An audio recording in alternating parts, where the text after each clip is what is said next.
Bom dia, boa tarde, boa noite. Mais uma vez, a gente está aqui preparado para mais uma aula. Essa é a última aula que vocês vão ter comigo aqui nesse canal. A gente falou de vários temas. Se você procurar no canal inteiro, tem desde a Idade Média até a Idade Contemporânea. Essa é uma das aulas da Idade Contemporânea. Hoje a gente vai falar de Revolução Cubana.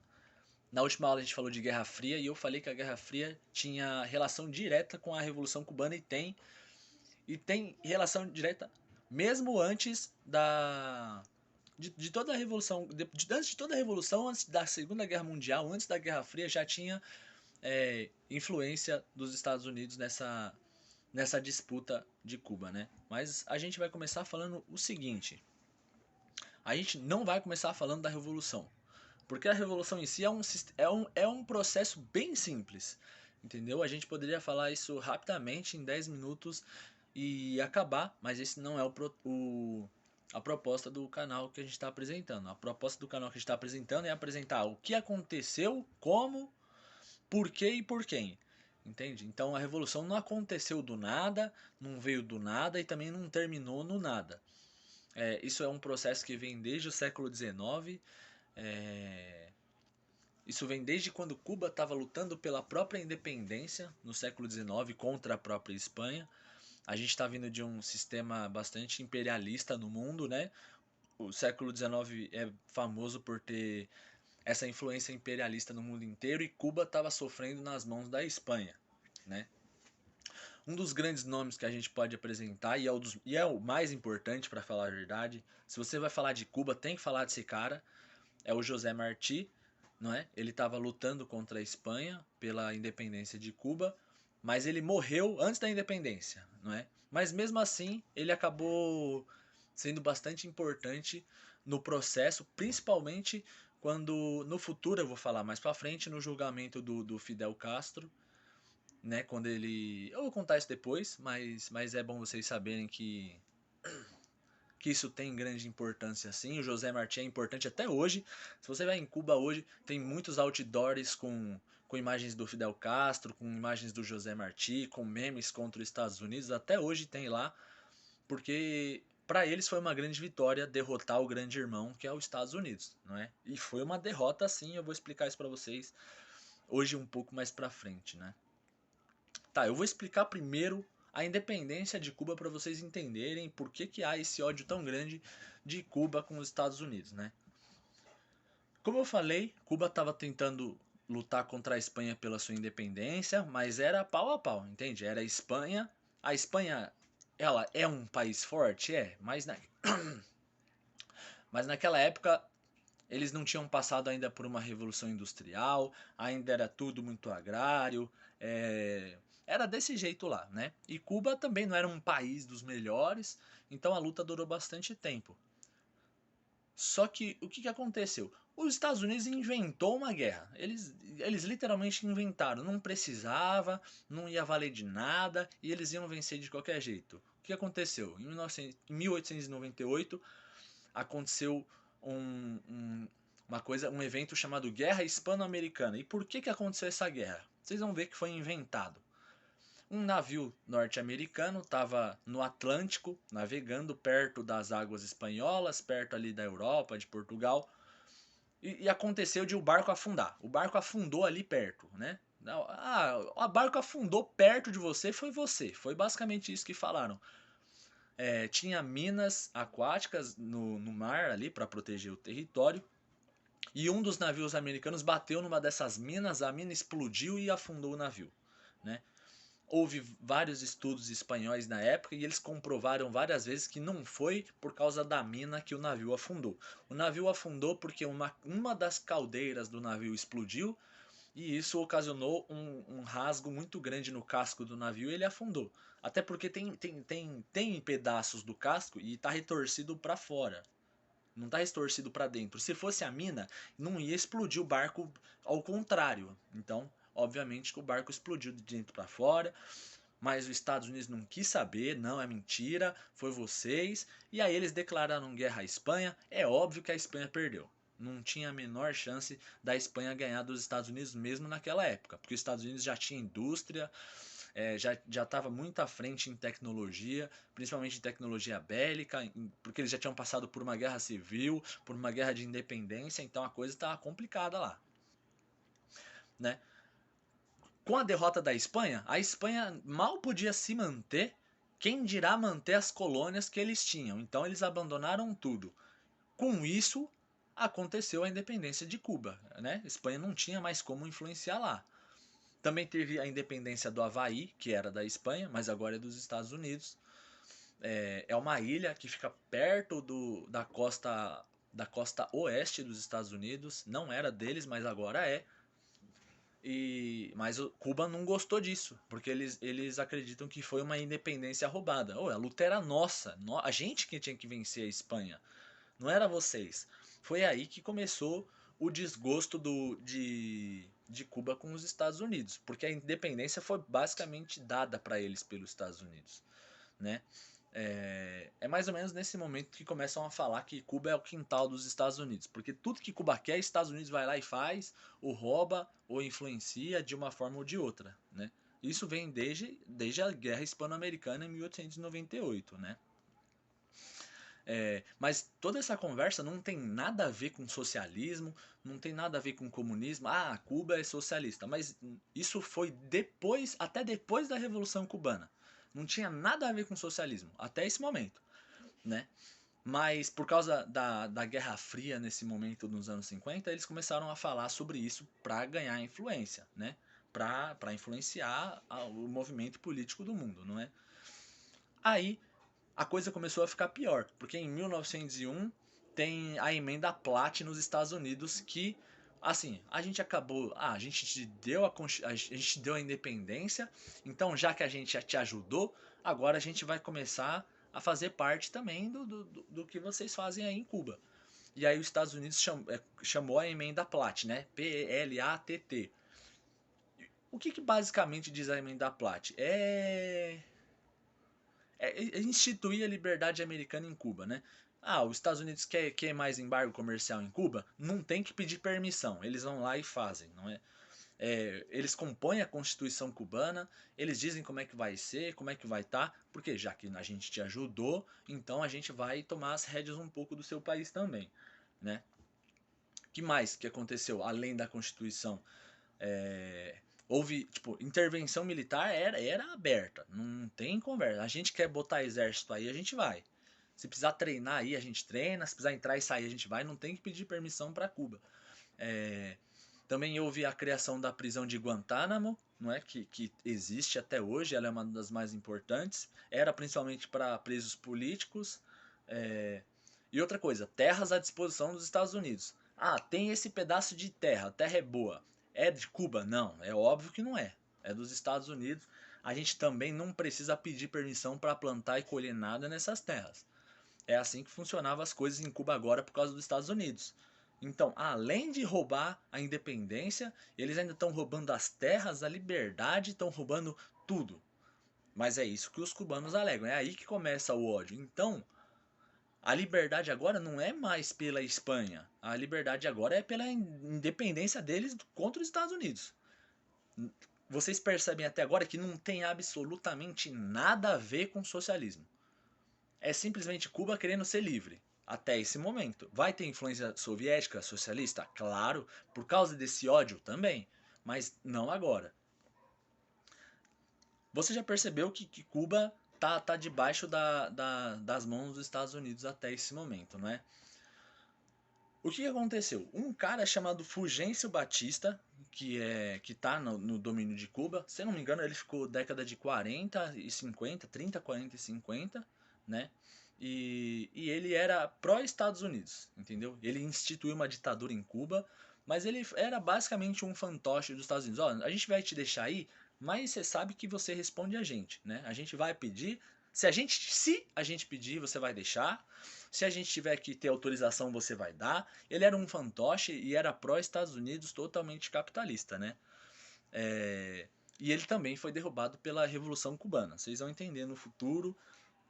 O Fulgêncio Batista, ele, ele tentou jogar o jogo político da ditadura, mas ele perdeu para a Revolução Cubana, né?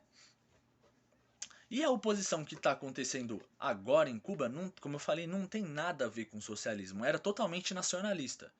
Era uma revolução do tipo, é o nosso país, entende? A gente não quer nem União Soviética, a gente não quer Estados Unidos, a gente não quer Espanha, a gente não quer nada.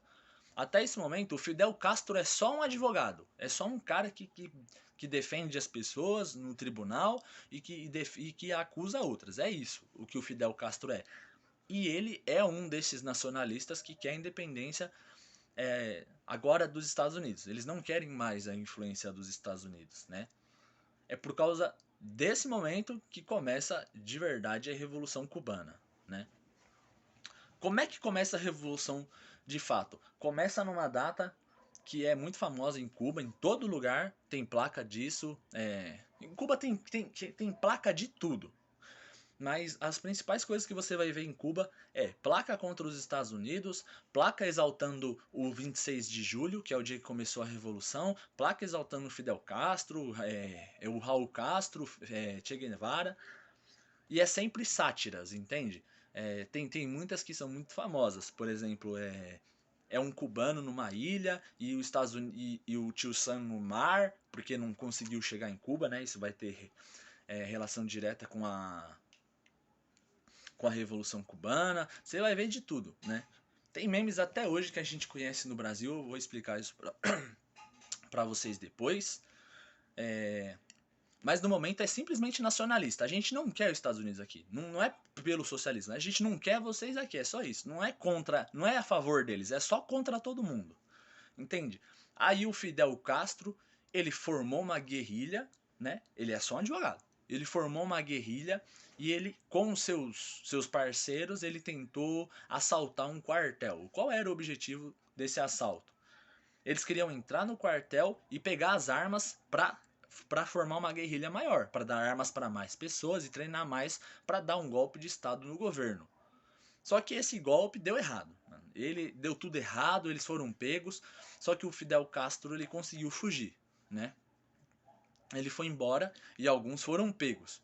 E é claro que, como eu falei para vocês agora, Cuba estava debaixo da ditadura do Fulgêncio Batista, né? E ditadura em qualquer lugar do mundo, você sabe o que significa, né? É tortura, é desaparecimento, é assassinato, é tudo que você pode imaginar. Era uma ditadura. Você fala ditadura, você tem que botar uma coisa na cabeça. Tem tortura, desaparecimento, assassinato, roubo, extorsão, tudo. E foi o que aconteceu nesse episódio, né?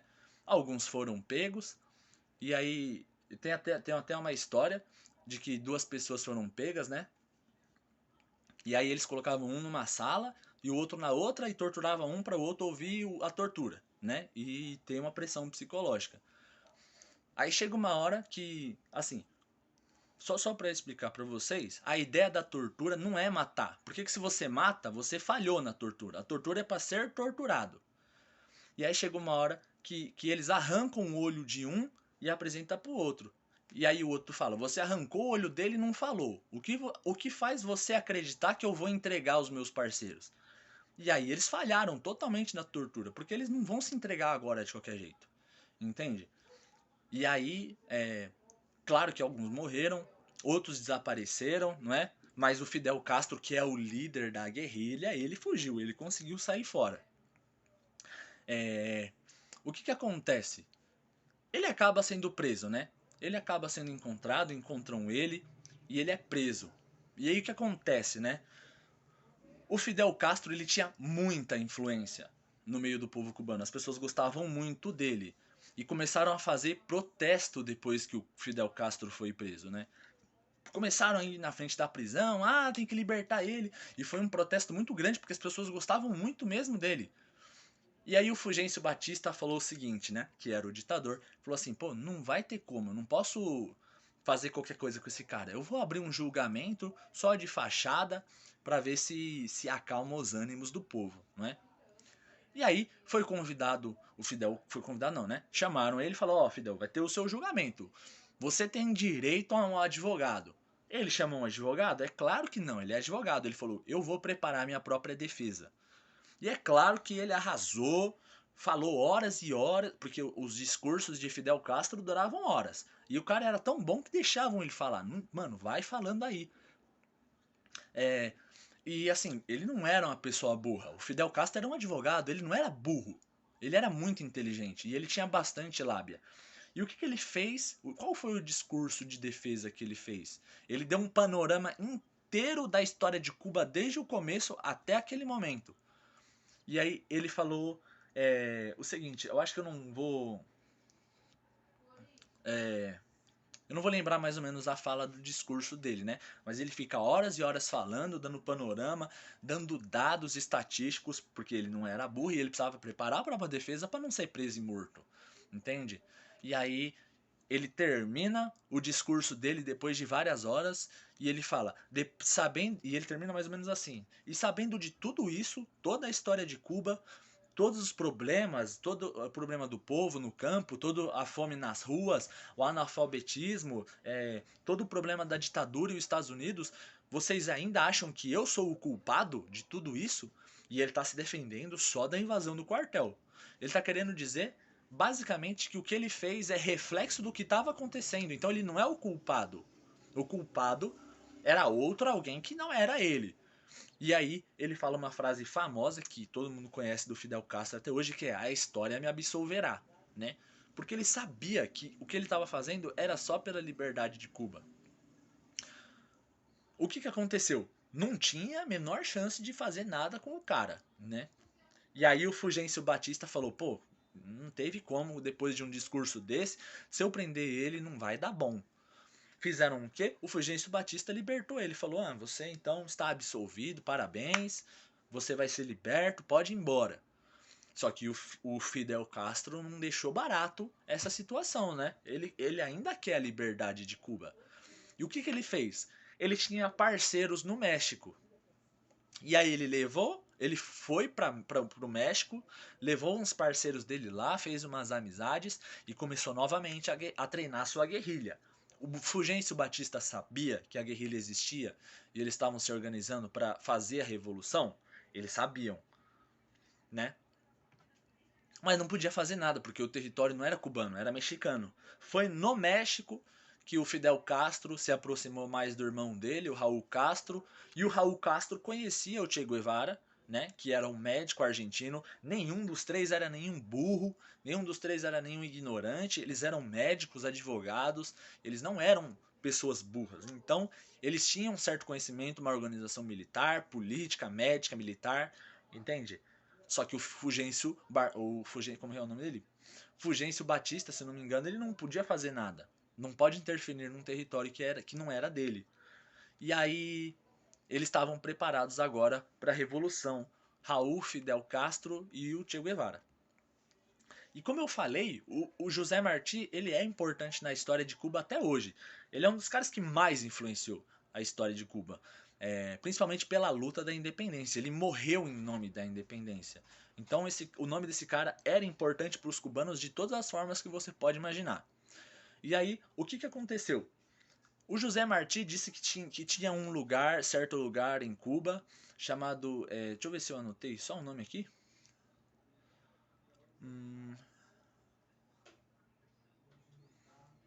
Chamado Serra Maestra, eu anotei aqui. José Martí disse que o ponto estratégico de Cuba, para quem quisesse tomar o poder de Cuba, tinha que tomar a Serra Maestra de Cuba. E foi o que a guerrilha do Che Guevara, não, do Fidel Castro fez. Eles tomaram e, mano, não tinha como invadir. Nem o Fulgêncio Batista conseguiu invadir, nem os Estados Unidos conseguiram invadir, porque o José Martí tinha razão. Aquele era um grande ponto estratégico para a defesa de Cuba. Entende? É nesse momento que se funda o movimento 26 de julho. O 26 de julho é a data em que o Fidel Castro tentou assaltar o quartel e se tornou símbolo da resistência, né? O símbolo da resistência cubana do Fidel Castro é uma bandeira que é vermelha e preta, né? Isso é tão importante até hoje em Cuba que todo prédio público tem a bandeira de Cuba e a bandeira do 26 de julho do lado, porque é símbolo da liberdade de Cuba dos interesses norte-americanos, né? Um dos episódios que eu posso citar para vocês é a invasão da Baía dos Porcos. É muito famosa essa invasão, não é? Porque foi feita pelos Estados Unidos, eles pegaram alguns informantes, pegaram alguns cubanos que eram a favor dos Estados Unidos, capitalistas, e levaram eles para treinar em Miami, nos Estados Unidos, armados, investimento bélico, investimento financeiro, todo o tipo de investimento que eles podiam dar para essas pessoas, eles deram. Só que foi um desastre, foi horrível. Porque um dos fatos é que os mapas que eles tinham das águas em torno de Cuba eram meio desatualizados, entende? E então o banco de areia na Baía dos Porcos era um pouco mais alto e eles estavam com um navio muito pesado.